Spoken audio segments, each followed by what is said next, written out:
오디오북의 내용이 중국의 역사소설에 다소 치우친 감이 있다는 생각이 들었습니다.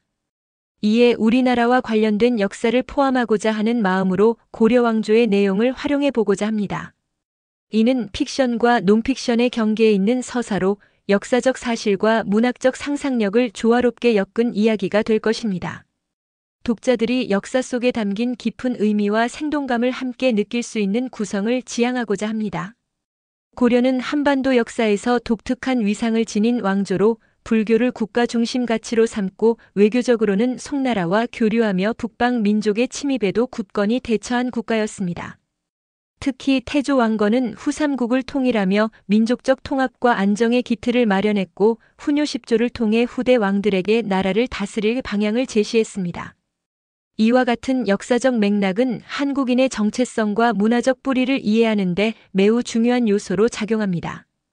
이에 따라 오디오북에서 고려사를 다룬 부분은 단순한 연대기적 서술을 넘어 사건의 배경과 시대적 맥락 그리고 그 속에서 살아간 인물들의 이야기를 입체적으로 담아내고자 합니다. 예컨대 태조 왕건이 후삼국 통일을 이루던 과정에서 보여준 정치적 외교술, 신하들과의 관계, 그리고 민족적 갈등 해소를 위한 노력은 오늘날에도 중요한 교훈을 제공합니다.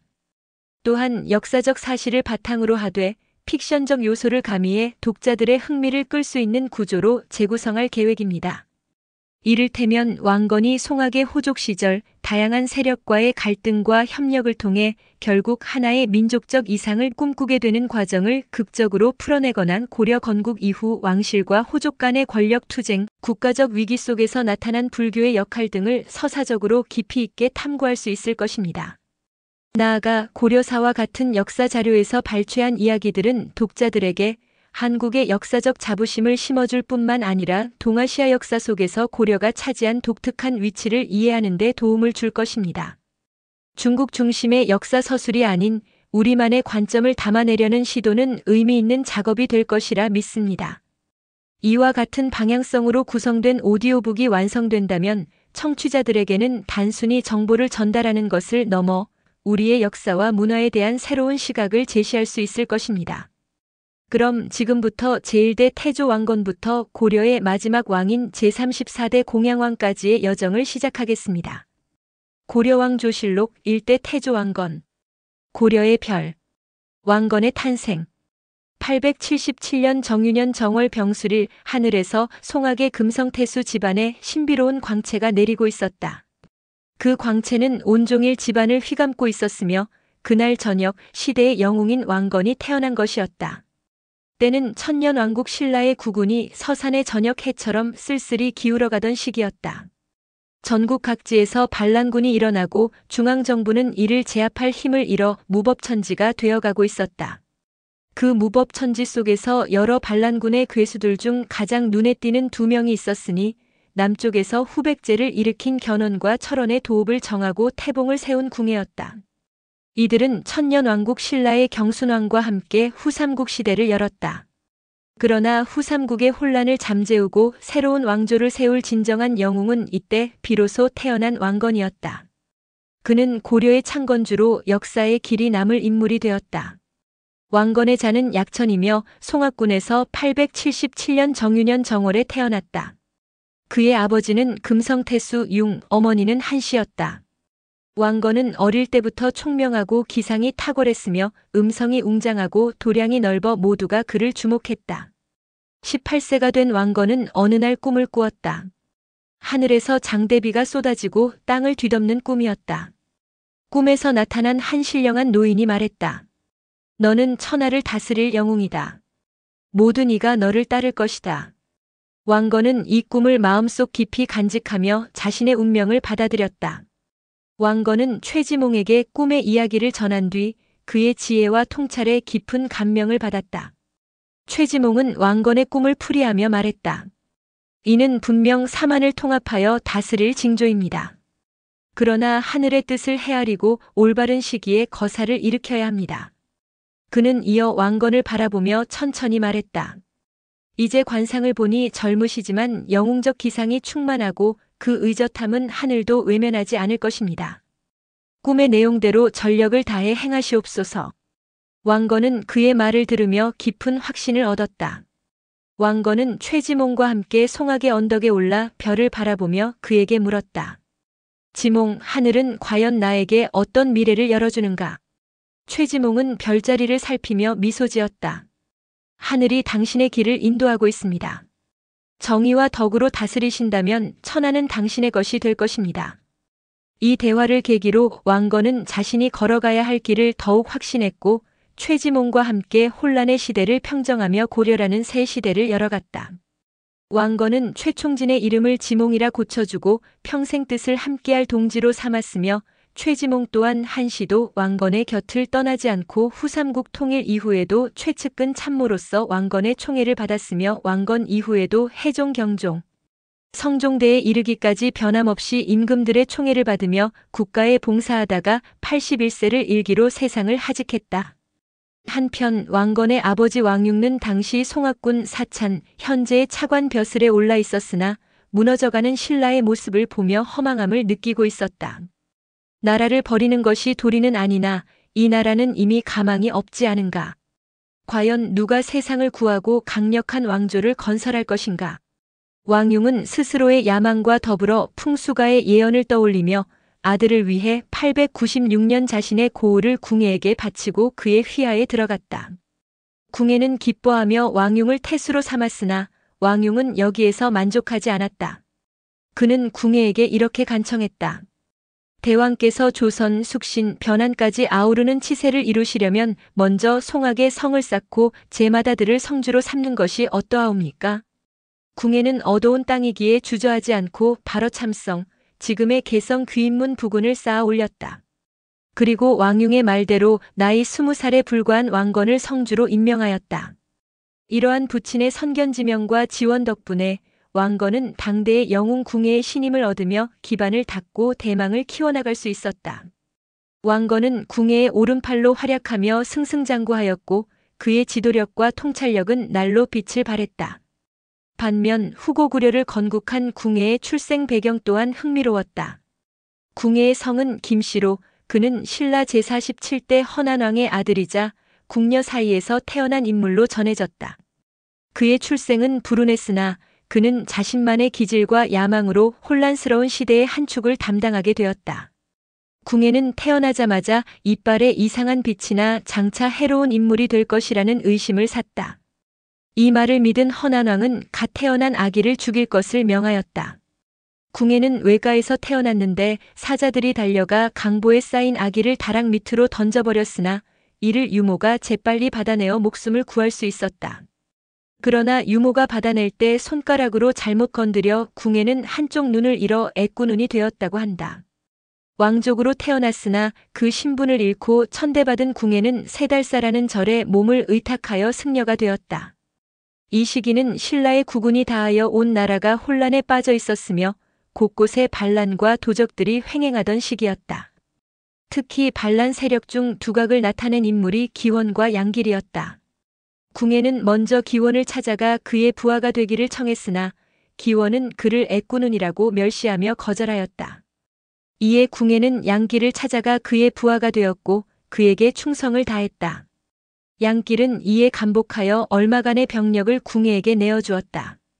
궁예는 그 병력을 이끌고 운주 치악산의 성남사를 비롯해 어진지금의 울진까지 여러 현과 성을 정복하며 세력을 키워나갔다. 이윽고 궁예의 부대는 명주 강릉에 이르렀으며 이 무렵 그의 부하 병력은 3,500명 이상으로 불어났다. 궁예는 이 병력을 14개 부대로 재편하여 체계를 갖추었고 부하들로부터 장군으로 추대받기에 이르렀다. 짧은 기간 동안 세력이 크게 성장하긴 했지만 백제의 견훤이나 여타 지방 호족들에 비하면 여전히 미약한 수준이었다. 그러나 이때 왕건 부자를 얻게 된 것은 궁예에게 있어 가장 중요한 전환점이 되었다. 왕건의 뛰어난 능력과 빛나는 전공을 감안했을 때 궁예는 자신을 천하의 주인으로 만들어줄 만한 인재를 얻은 셈이었다. 궁예는 왕건과 그의 가족을 중용하며 더 큰 세력을 구축하기 위한 발판을 마련하였다. 왕건이 역사의 주역으로 등장하기 시작한 것은 900년 무렵이었다. 궁예는 왕건에게 명하여 광주, 충주 등 3개 주와 당성, 남양주, 괴양, 괴산을 정벌하게 하였다. 왕건은 이를 평정하며 뛰어난 전공을 세웠고 아찬의 벼슬에 오르게 되었다. 여러 전쟁에서 연이어 공을 세운 왕건은 궁예의 절대적인 신임을 얻게 되었다. 특히 변방 방비 사업에 대한 어전회의에서 왕건이 막힘없이 대책을 설명하자 모든 대신들이 감탄하며 그 능력을 높이 평가했고 궁예 역시 그의 지략에 깊은 인상을 받아 왕건을 중용하였다. 이처럼 전쟁에서 연승을 이어가며 국내에서의 입지를 다져가던 왕건은 정주 지방에서 그의 생애를 바꿀 중대한 사건을 맞이한다. 훗날 고려를 창건하는 데 결정적인 역할을 하게 될 신의 왕후 유씨와의 만남이었다. 신의 왕후 유씨는 정주 사람들이 장자라 부르는 대부호 유천궁의 딸이었다.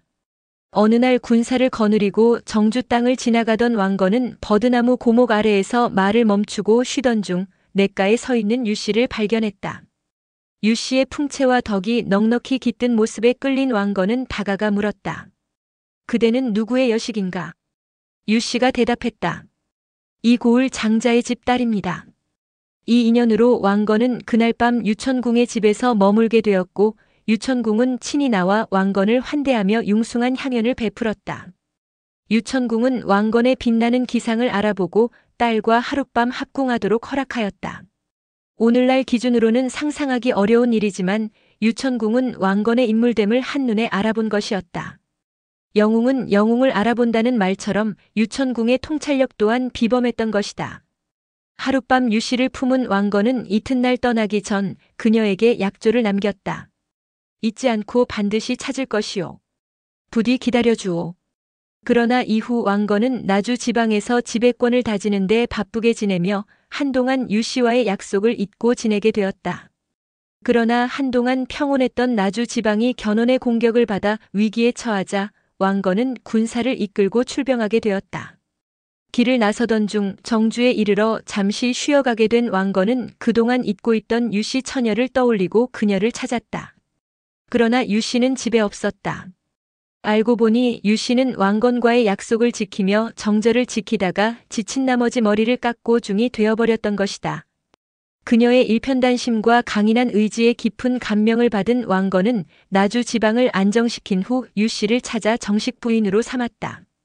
유씨의 희생과 헌신은 왕건의 마음을 더욱 확고히 이끌었다. 903년에 처음 만나고 913년에 다시 만나 부인이 된 유씨와 왕건의 이야기는 천지신명의 뜻이 아니고서는 이루어질 수 없는 인연처럼 보였다. 무려 10년이라는 시간을 기다리며 정조를 지킨 유씨의 결단은 오늘날의 기준으로 보면 상상하기 어려운 일이었다. 그러나 그녀의 결단과 믿음은 왕건에게 있어 소중한 인연이 되었고 이는 곧 고려라는 새로운 시대를 열어가는 중요한 계기가 되었다. 궁예의 폭정과 왕건의 결단. 왕건은 상주 사화진에서 견훤의 군대와 여러 차례 격전을 벌여 승리를 거두었다. 이로 인해 궁예의 영토는 더욱 넓어졌고 군대 역시 한층 강력해졌다. 이러한 승리로 힘이 커진 궁예는 신라를 흡수하려는 야망을 품고 점차 포악한 모습을 드러내기 시작했다. 그는 신라를 멸도라 부르며 항복해오는 자들을 가차없이 처형했고 충언을 하거나 자신의 비위를 거스르는 신료들마저 억지 논리로 처단하는 만행을 저질렀다. 궁예의 만행이 심해지자 왕건 역시 그의 폭정의 두려움을 느끼며 중앙 정치 무대를 떠나기를 자청했고 변방으로 나돌며 지방 근무를 하게 되었다. 그러나 지방에서 활약하던 왕건은 견훤과 여러 차례 전투를 벌이게 되었으며 그 중에서도 가장 유명한 전투가 덕진포 해전이었다. 견훤은 모든 함선을 동원해 자신이 직접 선두에 서서 목포에서 덕진포항 현재의 전남 무안까지 전함을 길게 늘어놓으며 위세를 과시했다. 끝이 보이지 않을 정도로 늘어선 견훤의 함대를 본 왕건의 군사들은 두려움을 느끼며 주저하기 시작했다. 이때 왕건은 그들을 다독이며 외쳤다. 걱정하지 말라. 전쟁에서 이기고 지는 것은 군대의 의지가 하나로 통일되어 있느냐에 달려있는 것이지 숫자에 많고 적음에 있는 것이 아니다. 모두 나를 믿고 따르라. 왕건의 동료의 군사들은 사기를 되찾았고 왕건은 곧바로 기습 공격을 감행했다. 놀란 견훤의 군대는 급히 퇴각하기 시작했으며 왕건은 때마침 불어오는 편서풍을 이용해 화공을 가했다. 이에 불타거나 물에 빠져 죽은 병사들이 속출하면서 견훤의 군대는 대패를 당했다. 이 전투로 왕건은 견원 군대에 깊은 두려움을 심어주었으며 궁에는 이 승리를 바탕으로 삼한 전체 지역의 절반 이상을 차지하게 되었다. 승승장구하던 왕건은 913년에 아페현 반란군의 두령능창을 체포해 처단한 후 수도로 귀환했고 이에 궁에는 왕건을 파진찬으로 임명함과 동시에 시중직책을 겸하게 하였다. 문무의 최고 권력을 손에 쥐게 된 왕건이었으나 변덕스럽고 포악한 궁예의 성정을 누구보다 잘 알았기에 그는 항상 신중하게 행동하며 몸을 사렸다. 결국 왕건은 중앙정치를 떠나 외방 근무를 자청했고 수군대장의 신분으로 정주에 내려가 전함 70여 척을 수리하며 나주에 머물게 되었다. 왕건의 복귀로 인해 인근의 백제군대는 비상사태를 유지해야 했으며 해상 강도들마저 감히 준동하지 못했다. 그러던 어느 날 목포의 배를 정박하고 적의 동태를 살피던 왕건은 하늘에 호련히 비치는 오색의 운기를 발견하고 그쪽으로 발길을 옮겼다. 놀랍게도 그곳에는 한 아녀자가 빨래를 하고 있었다.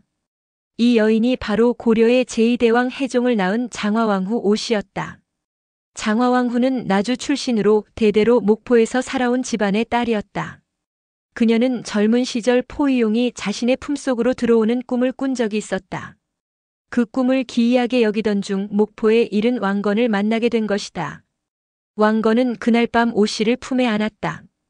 꾸며낸 이야기일 것으로 생각되지만 재미있는 일화가 전해오는데 오씨가 워낙 미천한 신분이었기 때문에 왕건은 오씨가 임신하는 것을 원치 않았기에 절정의 순간 오씨의 몸속이 아닌 이불에다 사정을 해버렸는데 오씨가 급히 이불 위에 정액을 자기 몸속에 쓸어 넣어버렸다는 것이다. 이리하여 임신을 하게 되고 아들을 낳았는데 이가 곧 해종입니다. 궁예의 극심한 공포 정치. 왕건은 나주와 목포를 안정시키고 비록 마음은 내키지 않았지만 궁으로 돌아가 해상의 이익과 군사 대책에 대해 보고를 올렸다. 궁예는 보고를 듣고 대신들 앞에서 크게 웃으며 외쳤다. 나의 장수들 중 누가 이 사람과 비할 수 있으랴. 궁예의 진심 어린 칭찬이었지만 궁 안팎에는 이미 무거운 공포의 기운이 감돌고 있었다. 그 시절 궁에서는 하루에도 수십 명씩 반역이라는 죄명으로 처형당했으며 때로는 한 집안의 구족에 이르기까지 몰살되는 일이 흔했다. 영토가 넓어지고 체제가 정비되어 갈수록 궁에는 자신의 지위를 노리는 반역자가 있을지 모른다는 불안에 휩싸였다. 그는 불안감을 이기지 못하고 무고한 사람들까지 죽음으로 몰아넣었다. 나는 미륵관심법을 터득했으니 부녀자들의 음행까지도 알아낼 수 있다. 궁에는 이렇게 소리치며 부녀자들까지도 잔혹하게 처단했다. 그의 가혹함은 극에 달했으며 그는 세척짜리 큰 쇠방망이를 만들어 마음에 들지 않는 자의 급소를 찌르며 그 잔인한 처형 방식은 참혹하기 이를 데 없었다. 어느 날 궁에는 왕건을 불러들였다. 궁에는 몰수한 금은 보화를 점검하다 말고 성난 눈으로 왕건을 뚫어지게 바라보았다. 그대가 어젯밤 사람들을 모아 반란을 꾀하려 한 것은 웬일인가? 왕건은 청천벽력 같은 비난에도 조금도 흔들리지 않고 태연히 미소 지으며 답했다. 어찌 그럴 리가 있겠습니까? 궁에는 분노에 차서 소리쳤다. 그대는 나의 관심법을 모르느냐? 지금 입정하여 알아보리라. 궁에는 눈을 감고 뒷짐을 진 채 한참을 입정에 몰입했다. 왕건의 운명이 궁예의 판단에 달린 절체절명의 순간이었다. 바로 그때 장주로 있던 최웅이 붓을 떨어뜨리는 척하며 뜰로 내려갔다. 최웅은 이를 주우며 왕건 곁을 지나가면서 낮은 목소리로 말했다. 왕의 말을 그대로 따르지 않으면 위험할 것이오. 그제야 왕건은 상황을 깨달았다. 그는 고개를 숙이며 말했다. 제가 사실 반란을 꾀했으니 죽을 죄를 지었습니다. 궁에는 두 눈을 번쩍 뜨며 왕건을 바라보다 갑자기 크게 웃으며 말했다. 그대야말로 정직한 사람이라고 할 만하다. 앞으로는 절대 나를 속이지 마라. 그리고 그는 금은으로 장식된 말 한 장과 굴레를 하사하며 왕건에게 선물을 내렸다. 그날의 위기는 최웅의 기지와 왕건의 임기응변으로 가까스로 넘어갔다. 만약 그날 최웅의 조언이 없었다면 고려라는 나라는 건립되지 않았을지도 모른다. 이후 역사의 흐름은 그 누구도 예측할 수 없었을 것이다. 최웅의 일생과 궁예의 몰락. 고려 건국의 서막. 최웅은 898년 황주의 태산에서 태어났다. 그의 어머니는 임신 중 집 앞 오이 넝쿨에서 참외가 열리는 꿈을 꾸었고 이는 마을 사람들 사이에서 화제가 되었다. 이 이야기를 들은 궁예는 점괘를 보고 말했다. 사내 아이는 나라에 이롭지 않으니 절대로 키우지 말라. 그러나 최웅의 부모는 명령을 무시하고 몰래 아이를 길렀다. 어린 최웅은 타고난 총명함으로 학문의 두각을 나타냈다. 그는 오경을 통달하며 궁예의 한림당에 발탁되었고 그의 글솜씨는 궁예를 놀라게 했다. 성인이 있다면 이런 사람을 두고 하는 말일 것이다. 궁예는 최웅을 칭찬했지만 그 진가가 더욱 빛난 것은 왕건의 시대였다. 왕건은 그를 총애하며 높은 벼슬로 발탁했으며 최웅은 차관급 벼슬인 광평시랑을 역임하며 행정과 학문 모두에서 명성을 떨쳤다. 한편 최웅은 검소한 생활을 즐기며 육식을 피했다. 병이 들어 누웠을 때 왕건은 직접 방문하여 육식을 권했다. 고기를 손수 죽이지 않으면 되는 것이지 먹는 것이 무슨 해가 되겠는가? 최웅이 이를 거절하자 왕건은 단호하게 말했다. 육식을 하지 않으면 두 가지 손실이 있을 것이오. 어머니를 봉양하지 못하는 불효와 나를 보필할 기회를 잃는 불충을 범하게 될 것이오. 이 말에 최웅은 비로소 육식을 받아들였고 건강을 회복했다. 918년 6월 기병장군 홍유, 백현경, 신순겸, 복지겸 등이 왕건의 집에 모였다. 홍유는 큰절하며 말했다. 백성들은 폭정 속에서 도탄에 빠졌습니다. 폭군을 폐위하고 현명한 일을 세우는 것은 천하의 대의입니다. 그러나 왕건은 단호하게 거절했다. 신하가 임금을 폐위하는 것은 대의가 아니며 나는 충의를 지키는 자이다. 홍유는 물러서지 않았다. 지금이야말로 하늘이 주신 기회입니다. 백성들은 이미 당신께 희망을 걸고 있습니다. 이 기회를 놓치신다면 우리 모두 위험에 빠질 것입니다. 바로 그 순간 신의 왕후 유씨가 장중에서 나왔다. 그녀는 손수 준비한 갑옷을 왕건에게 내밀며 말했다. 폭군을 몰아내고 대의를 세우는 것은 대장부로서 당연한 일이옵니다. 이 기회를 놓치지 마십시오. 유씨의 강인한 결단에 왕건은 마음을 굳히고 홍유와 함께 거사를 결의했다. 왕건은 병사들을 이끌고 나섰다. 궁문 앞에는 수많은 군중이 모여 왕공 만세를 외쳤고 궁예는 절망하며 변복을 하고 북문을 통해 도망쳤다. 궁녀들은 궁을 깨끗이 치우고 왕건을 새로운 주인으로 맞이했다. 그날의 결단으로 궁예는 몰락했고 왕건은 고려를 창건하며 새로운 역사의 주역으로 떠올랐다. 한편 도망친 궁예는 산속으로 피신해 이틀 밤낮을 숨어 지냈다. 그는 배고픔에 지쳐 더 이상 버틸 수 없었고 겨우 강원도 평강까지 흘러가 보리밭을 발견했다. 허기를 채우기 위해 보리 이삭을 잘라 훔쳐 먹었지만 이를 눈치챈 마을 사람들이 그를 붙잡아 도둑으로 몰았다. 궁예는 애써 자신을 숨기려 했지만 애꾸는 때문에 그의 정체는 곧 드러났다. 저자가 바로 폭정을 일삼던 궁예다. 백성들은 외치며 그를 둘러쌌다. 오랫동안 억압받아온 분노가 폭발한 군중들은 궁예를 붙잡아 끌고 다니며 몰매를 가했고 결국 그를 살해했다. 폭군의 최후는 이처럼 초라하고 비참하게 막을 내렸다. 일부 드라마에서는 궁예가 마지막까지 많은 추종자들과 함께 왕건의 군대에 맞서 싸우다 패배하여 부하 장수에게 스스로 죽음을 명했다는 극적인 장면이 묘사되기도 했다. 그러나 이는 시청자의 흥미를 끌기 위한 허구일 뿐 역사적 사실과는 거리가 멀다 할 것이다. 실제로 궁예는 혼자 도망 다니다 백성들에게 정체가 탄로나 살해당한 것이 정설이다. 이로써 고려의 창건주인 왕건의 시대가 마침내 열리게 되었다. 918년 6월 왕건은 41세의 나이에 즉위하며 고려라는 새로운 왕조의 서막을 알렸다. 그의 치세는 혼란의 시대를 정리하고 사만을 통일하며 찬란한 역사를 시작하는 첫걸음이었다. 태조 왕건의 초기 고려 안정화와 반란 속 통찰과 결단. 태조 왕건이 왕위에 오른 후 통일신라의 상황은 전혀 희망적이지 않았다. 궁예의 폭정 아래에서 피폐해진 국토와 백성들의 고통은 이루 말할 수 없었다. 위압과 폭력으로 다스려지던 시절 백성들은 도망치거나 굶주렸고 마을 곳곳에서 절망적인 신음소리만이 가득했다. 이미 오래전부터 백성들의 뜻은 수십 갈래로 갈라져 중심을 잃었고 중앙정부의 통제력은 사라진 지 오래였다. 각 지방 호족들은 자신들만의 독자적인 생활권을 형성하며 중앙과 동떨어진 체제로 자리 잡았다. 태조 왕건은 이러한 황폐한 땅 위에 새 왕조를 세웠지만 그의 입지는 결코 단단하지 않았다. 내부적으로는 몰락해가는 후고구려와 유사하게, 외부적으로는 강성한 견훤의 후백제와 쇠락의 기로에 있던 신라의 위협 속에 있었다. 민족 통일이나 국가 재건은 먼 미래의 꿈에 불과했으며 당장 필요한 것은 혼란스러운 내부 상황을 진정시키는 일이었다. 나라 안이 편해야 바깥 일을 생각할 수 있지 않은가. 왕건은 깊은 고민 끝에 가장 시급한 과제가 백성의 민심을 수습하고 지방 호족들의 협조를 얻는 것이라 판단했다. 하지만 당시 왕건에게는 이를 단번에 이뤄낼 수 있는 강력한 권력이나 군사력이 부족했다. 지방 호족들은 각자 병력을 갖추고 있어 섣불리 건드렸다가는 반란으로 이어질 위험이 높았다. 왕건은 고심 끝에 두 가지 방안을 세웠다. 하나는 숭불 정책을 통해 종교를 기반으로 분열된 민심을 하나로 결집시키는 것이었다. 또 다른 하나는 후고구려와 신라의 관제를 병용해 다양한 인재를 등용하며 통합의 기반을 다지는 것이었다. 이러한 노력은 민심 수습에 어느 정도 성과를 보였다. 하지만 지방 호족 문제는 더 까다로운 과제였다.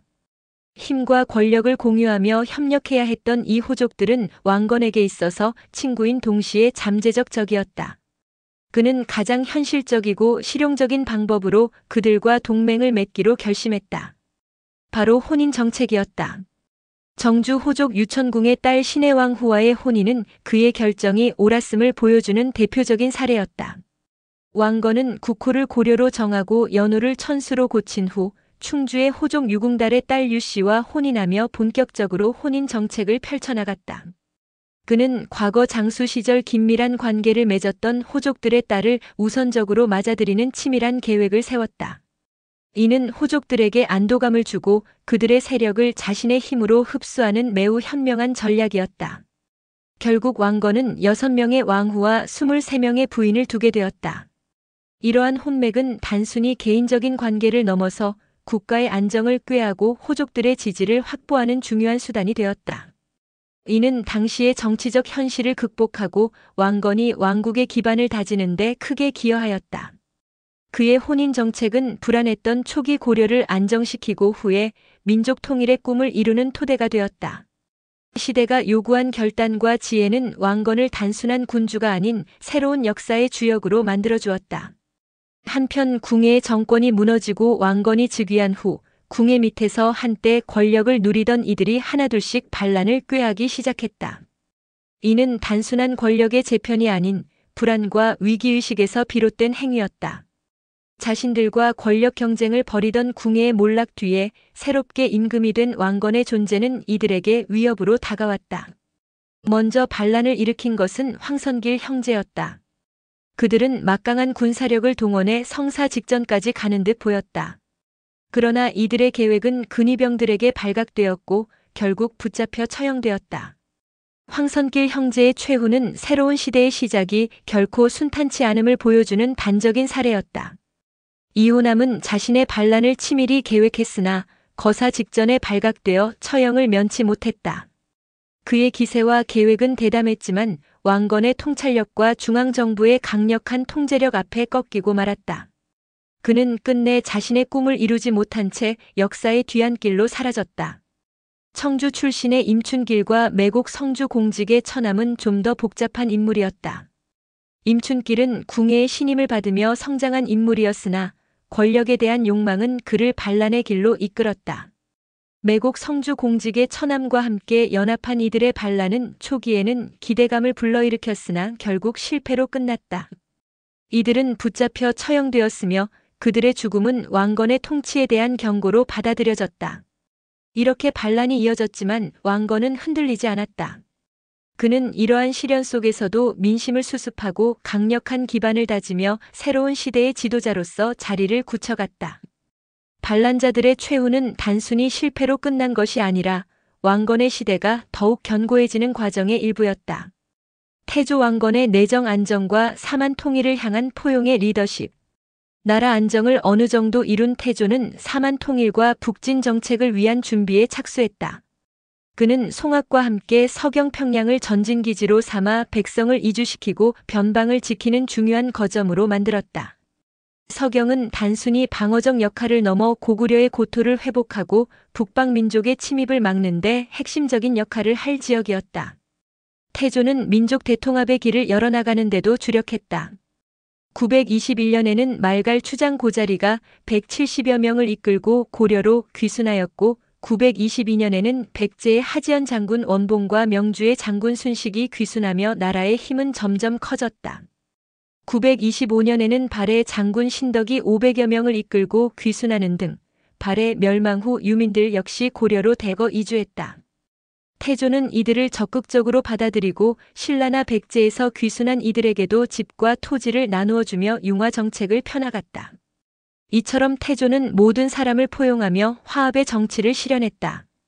그는 사만을 통일하고 민족의 단합을 이루며 외적으로는 북진 정책을 통해 고려의 번영을 향해 나아갔다. 그의 리더십과 포용 정책은 고려의 기틀을 다지는 데 있어 중요한 초석이 되었다. 조물성과 공산도수, 태조왕건과 견훤의 전쟁, 그리고 고려의 도약. 924년 7월 조물성 현재 안동 부근은 고려와 후백제 간의 끊임없는 군사 충돌 속에서 전략적 요충지로 자리 잡았다. 당시 조물성을 점령하고 있던 고려의 태조왕건에게 견훤은 결정적인 공격을 감행하며 이 지역의 주도권을 빼앗으려 했다. 견훤은 두 아들 수미강과 양검을 선봉으로 내세워 총공세를 펼쳤지만 고려군은 성문을 굳게 닫고 방어를 이어갔다. 이에 더해 태조가 보낸 구원병이 도착하면서 후백제군은 큰 손실을 입고 결국 퇴각할 수밖에 없었다.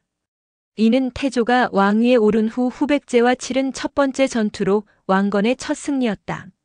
전투가 끝난 후 8월 견훤은 사절단을 보내 옥색말을 선물로 전달하며 화해를 요청했다.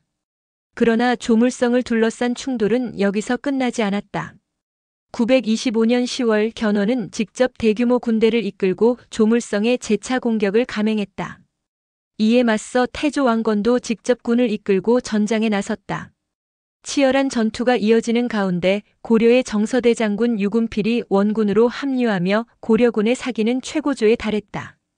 고려군의 맹렬한 공격에 후백제 군대는 세가 강했음에도 불구하고 사기가 꺾이기 시작했다. 결국 견훤은 상황의 불리함을 깨닫고 화친을 요청했다. 태조는 후백제 군대를 완전히 제압하기에는 무리가 있다고 판단하여 협상을 수락했다. 양측은 인지를 교환하기로 합의했으며 견훤은 사위 진호를, 태조는 사촌 동생 왕신을 각각 보냈다. 이로써 고려와 후백제 사이에는 잠시나마 평화가 찾아왔다. 그러나 이 평화는 오래가지 못했다. 926년 4월 견훤이 보낸 사위 진호가 병으로 세상을 떠나는 불상사가 발생했다. 태조는 진호의 시신을 정중히 고려로 돌려보냈지만 견훤은 이를 고려가 진호를 해친 것이라 오해하며 분노했다. 그는 곧바로 볼모로 있던 왕신을 처형하고 군대를 이끌고 웅진 방면으로 진격했다. 태조는 견훤의 군대와의 직접 충돌을 피하며 성문을 굳게 닫고 철저히 방어 태세를 유지했다. 시간이 흐르며 견훤의 군대는 기다림에 지쳐 결국 철군했다. 이와 같은 충돌은 이후에도 여러 차례 반복되었으나 조물성 전투 이후 점차 고려의 전력이 우위를 점하게 되었다. 특히 공산전투 이후에는 고려와 후백제 사이의 힘의 균형이 뚜렷하게 기울기 시작하며 태조의 입지가 더욱 강화되었다. 927년 9월 견훤은 후백제의 군대를 이끌고 신라를 기습하였다. 후백제군이 경주 가까이 다다르자 신라의 경혜왕은 고려의 구원을 요청했다. 태조 왕건은 오랜 동맹 관계를 내세워 즉각 신라를 지원하기로 했지만 실상은 더 복잡했다. 신라가 멸망하면 아직 전력이 약한 고려가 후백제와 홀로 맞서야 하는 상황을 피하려는 현실적 전략이었다. 신라와의 연대는 태조에게도 중요한 선택이었다. 그러나 고려의 원군이 도착하기 전에 이미 신라는 무너지고 있었다. 견훤은 경주로 쳐들어와 신라의 수도를 유린하고 포석정에서 연회를 즐기던 경혜왕과 왕비를 남쪽 별궁에서 붙잡아 끌고 갔다. 견훤은 경혜왕을 처형하고 왕비를 모욕했으며 궁녀와 아녀자들까지도 군사들에게 잔인하게 내버려 두었다. 경주는 한순간에 아비규환의 현장이 되었고 국왕을 잃은 신라는 완전히 무너지는 듯 보였다. 견훤은 이 사태를 마무리하며 경혜왕의 조카 김부를 신라의 새로운 왕으로 세웠다. 그리고 효렴, 제상영경 등 신라의 주요 인물들을 포로로 잡아 후백제로 돌아가며 금은 보화까지 약탈해 갔다. 고려군이 경주에 도착한 것은 이미 견훤이 떠난 뒤였다. 사태의 심각성을 전해 들은 태조는 크게 분노하며 조문단을 보내 신라의 왕실의 애도를 표하고 스스로 5천의 기병을 이끌고 대구 공산도수로 향했다. 그곳에서 태조는 견훤의 군대와 대규모 전투를 벌였으나 전투는 점점 고려에게 불리하게 돌아갔다. 결국 견훤의 군대는 태조를 포위하기에 이르렀고 위기의 순간 고려의 대장 신순겸과 김낙이 필사적으로 태조를 구출했다. 두 장군은 안타깝게도 전장에서 목숨을 잃었고 태조는 가까스로 살아남았다. 이 전투에서 패배한 태조는 전쟁에서의 손실뿐 아니라 개국 공신인 신순겸의 죽음으로 큰 슬픔에 빠졌다. 태조는 그를 기리며 장절이라는 시호를 내리고 삼중대광의 태사로 추중하며 애도했다. 반면 승기를 잡은 견훤은 승리감에 도취해 태조에게 편지를 보내며 조롱했다. 편지의 말미에는 이렇게 적혀 있었다. 내가 바라는 것은 나의 화살을 서경의 다락 위에 걸고 나의 말에게 폐강의 물을 먹이는 것이다. 이는 고려를 멸망시키겠다는 견훤의 야심을 노골적으로 드러낸 것이었다. 그러나 이때 오월국의 사신이 고려를 방문하며 왕건과 견훤에게 서로의 친선을 바란다는 오월국 왕의 서신을 전했다. 이를 계기로 태조는 견훤의 사자를 꾸짖으며 화친의 맹약을 깨뜨리고 신라를 공격한 무도함을 비판했다. 그러나 이후 견훤에게 다시 화친을 제안했고 견훤 역시 이를 받아들였다. 이로 인해 고려와 후백제는 몇 년간 큰 전쟁 없이 평화로운 시기를 맞이하게 되었다. 그 후 태조는 공산 전투에서의 패배와 후유증을 수습하며 내부를 정비하고 전력을 재정비했다. 마침내 930년 전세를 뒤바꾼 고창 전투에서 고려가 승리하며 후백제와의 세력 다툼에서 중요한 전환점을 맞게 된다. 고창 전투와 삼태사의 활약 사만 통일의 분수령. 공산 전투의 패배 이후 고려는 경상도 서북 쪽의 주도권을 완전히 상실하며 이 지역으로의 통로가 막혀버렸다. 태조는 경상도를 되찾기 위해 노력했지만 군사적 역량의 한계로 인해 쉽게 성과를 거두지 못했다. 한편 경상도 서부를 장악한 견훤의 군대는 약탈과 폭행을 일삼으며 민심을 잃었고 이는 점차 고려 태조에게 유리한 분위기를 형성하게 되었다. 929년 7월 견훤은 5,000명의 군사를 이끌고 의성부를 기습해 호족 홍수를 잔인하게 살해하였다. 홍술은 태조의 지지 기반 중 하나였기에 그의 죽음은 태조에게 큰 충격을 주었다. 이에 태조는 더 이상 견훤을 좌시할 수 없음을 깨닫고 대규모 결전을 결심하게 된다. 그로부터 얼마 지나지 않아 견훤은 훈련된 병사들을 이끌고 고창으로 진격하여 성을 포위했다. 성을 구원하기 위해 태조는 친히 병산까지 출병하여 진지를 구축했으며 견훤 또한 부군의 석산에 군사를 배치하면서 두 진영은 불과 500보 거리에서 대치를 시작했다. 양측은 사나흘 간 격렬한 전투를 벌이며 수많은 사상자를 냈다. 기록에 따르면 이 짧은 전투 동안에만 8,000명이 넘는 병사들이 목숨을 잃었다고 하니 그 치열함을 짐작할 수 있다. 전투는 한 달 이상 계속되었고 장기전으로 이어지며 견훤 측의 전세가 점차 약화되기 시작했다. 태조는 고창의 호족 김선평, 권행, 장정필이 이끄는 삼태사 군의 지원을 얻으며 전세를 완전히 뒤집었다. 이로 인해 견훤의 군대는 결국 참패를 당하고 도망칠 수밖에 없었다. 고창 전투에서 결정적인 역할을 한 삼태사는 고창의 호족인 김선평, 권행, 장정필 세 사람을 지칭한다. 이들은 본래 신라 태생으로 견훤이 경혜왕을 살해하고 왕비를 능욕하는 만행을 보고 복수를 결심한 인물들이었다. 견훤 군대의 만행과 약탈로 민심이 이반되자 삼태사 역시 태조와 협력할 시점이 왔음을 직감하고 군사를 모아 대승을 이끌어냈다. 태조는 삼태사의 공을 치하하며 본래 그들의 성씨인 경주 김씨에서 새로운 성을 하사했다. 김선평은 그대로 김씨를 유지했고 김행은 권씨, 김정필은 장씨라는 새 성씨를 받았다. 더불어 각각 안동을 시급으로 삼게 했다. 오늘날 삼태사의 묘는 경상북도 안동시 북문동에 위치하고 있으며 해마다 2월과 8월에 재앙이 이루어지고 있다. 고창 전투는 후백제군에게 치명적인 패배를 안겨주었다. 수많은 정예 병력이 전사했고 군대의 사기가 크게 저하되었으며 후백제의 군세 우위는 현저히 약화되었다. 이 전투는 후백제 내부의 갈등을 촉발하는 계기가 되었으며 고려가 사만 통일로 나아가는데 중대한 전환점이 되었다. 태조 왕건과 경순왕의 동맹, 민족 대통합의 서막. 931년 2월 정유일 신라의 경순왕은 사신 태소 겸용을 고려에 보내 태조 왕건에게 경주를 방문해 줄 것을 요청했다. 태조는 이 초청을 흔쾌히 받아들였고 친위대 50여 명의 기병을 거느리고 신라의 수도 경주로 향했다.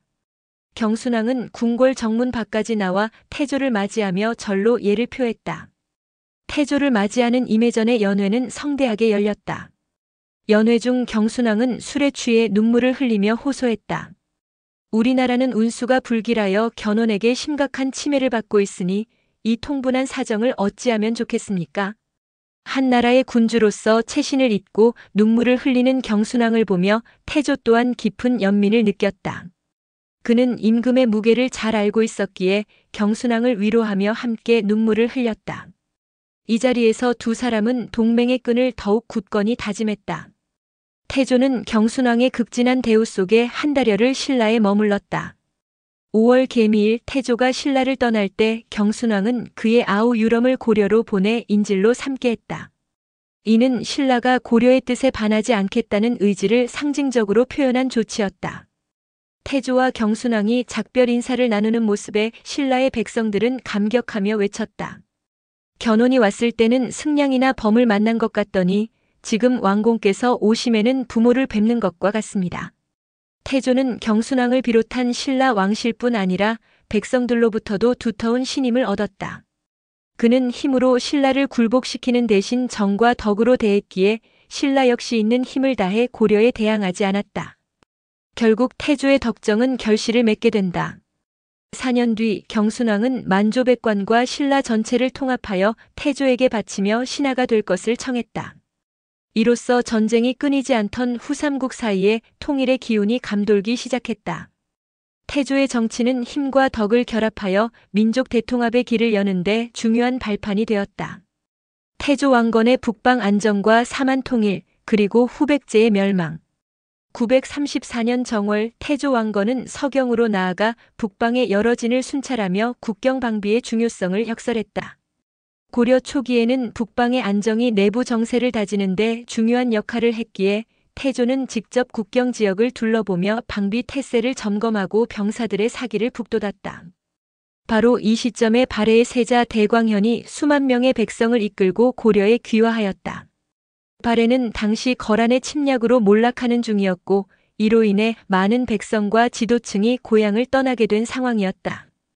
태조는 대광현의 귀화를 반기며 그를 왕계라는 이름으로 왕실 족보에 등록하고 원보라는 품계를 수여하였다.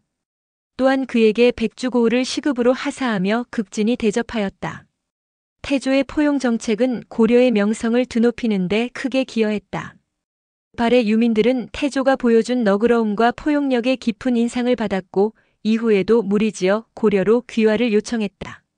이러한 태조의 정책은 단순히 발해 유민들을 받아들이는 것을 넘어 고려가 사만 통일과 북방의 안정화를 이루는 데 중요한 기반이 되었다. 그해 9월 정사일 태조는 친히 군사를 이끌고 운주 현재 충남 홍성을 정벌하며 견훤의 군대와 맞붙었다. 이 전투는 태조가 견훤과 벌인 마지막 전쟁이었다. 태조는 전략적인 지휘와 병사들의 헌신적인 싸움을 통해 대승을 거두었고 후백제 군대는 큰 타격을 입고 물러났다. 이 승리는 고려의 위상을 한층 높였지만 이후 견훤의 인생은 예기치 못한 방향으로 전개되기 시작했다. 935년 견훤의 인생에서 가장 비극적인 사건이 발생했다. 견훤은 넷째 아들 금강을 유달리 아끼며 그를 후계자로 지명하려 했다. 그러나 큰아들 신검과 형제들인 양검, 용검은 이에 반발하며 반란을 일으켰다. 신검은 금강을 살해하고 견훤을 금산사에 유폐시켰다. 견훤은 석 달 동안 감금된 채로 큰아들에게 나라를 빼앗기는 치욕을 겪으며 고통스러운 나날을 보냈다. 신검은 스스로 왕위에 올랐지만 그의 통치는 시작부터 민심을 잃었다. 견훤은 금산사에서 가까스로 탈출해 나주로 도망쳤다.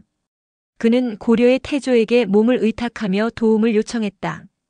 태조는 과거 적국의 왕이었던 견훤을 극진히 맞이하며 예우했다. 그는 견훤에게 상부라는 지위를 부여하고 양주를 시급으로 하사했다.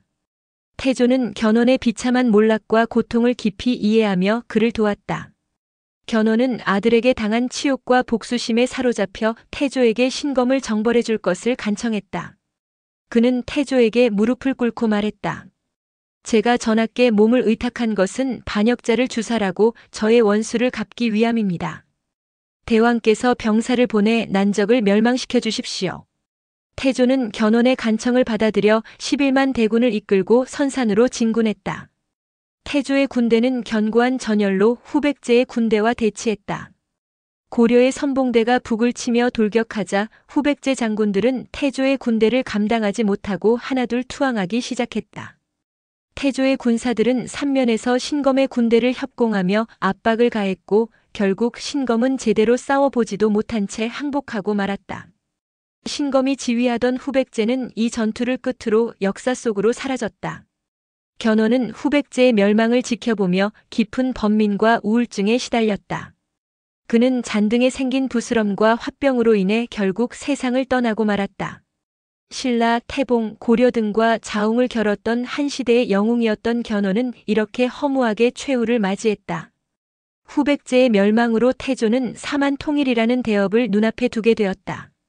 그의 리더십과 포용력은 민족의 통합을 이끄는 데 있어 결정적인 역할을 했으며 고려라는 새로운 왕조는 이제 찬란한 역사의 서막을 열 준비를 마쳤다. 천년왕국 신라의 마지막 그리고 태조 왕건의 통일 대업과 훈요 10조 935년 10월 신라의 마지막 왕이었던 경순왕은 실왕 김봉유를 통해 고려의 신하로 들어가겠다는 뜻을 전했다. 이는 후백제의 거듭된 침략과 내부적 쇠퇴로 인해 더는 나라를 유지할 수 없다는 결단이었다. 경순왕의 소식을 접한 태조는 이를 기쁜 마음으로 수락했고 신라 왕실과 백성들도 정중히 받아들일 준비를 하였다. 경순왕은 백관들을 이끌고 고려의 수도 개경으로 향했다. 그의 뒤를 따라 수많은 신라 백성들이 길게 이어진 행렬을 형성하며 함께 북으로 올라왔다. 30리도 넘는 긴 행렬이 개경에 도착하자 태조는 의장병을 갖추고 교회까지 나가 친히 그들을 맞았다. 경순왕은 겸손히 태조에게 절을 올리며 다음과 같은 뜻을 밝혔다. 본국은 이미 운수가 다하여 왕실을 보전할 희망이 없습니다. 신하의 예로 전하를 뵙고자 하옵니다. 천년왕국 신라가 무너지고 고려의 품에 안긴 것은 비극이면서도 새로운 민족 대통합의 시작을 알리는 사건이었다. 이는 태조 왕건의 덕정과 포용력을 보여주는 상징적인 순간이기도 했다. 태조는 통일의 대업을 완성한 후 나라의 기틀을 굳건히 다지며 국정에 매진했다. 그는 북방으로의 영토 확장을 시도하며 발해를 멸망시킨 거란과 적대적인 관계를 유지했다. 태조는 서쪽으로 청천강, 동쪽으로 영흥 이북까지 영토를 확장했지만 거란과 여진의 위협을 고려해 그 이상으로는 확장을 멈췄다. 이와 함께 태조는 고려의 내적 안정과 사만 통일의 기운을 이어가는 데 집중하였다. 943년 4월 태조는 병을 얻고 자리에 눕게 되었다.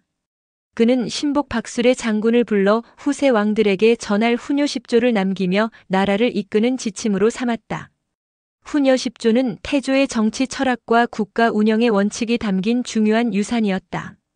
첫째, 불교의 중요성. 국가의 왕업은 반드시 부처의 도움을 받아야 하므로 불교를 존중하되 승려들의 사욕으로 인해 사원이 쟁탈의 대상이 되지 않도록 엄격히 금지할 것. 둘째, 사원의 유지와 보호. 모든 사원은 도선의 의견에 따라 세워진 만큼 함부로 건립하거나 훼손하지 말 것. 셋째, 왕위 계승 원칙. 왕위는 적자에게 계승하는 것을 원칙으로 하되 장자가 불초할 경우 인망 있는 자로 정통을 잇게 할 것.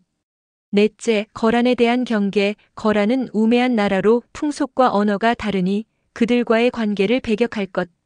다섯째, 서경 평양의 중요성. 서경은 나라 지맥의 중심이므로 항상 그곳을 중시할 것. 여섯째, 연등과 팔관 행사. 부처와 신령에게 예를 올리는 연등과 팔관 같은 중요한 행사를 소홀히 하지 말 것. 일곱째, 백성의 신뢰. 임금은 공평하게 일을 처리하여 백성의 신망을 얻는 데 주력할 것.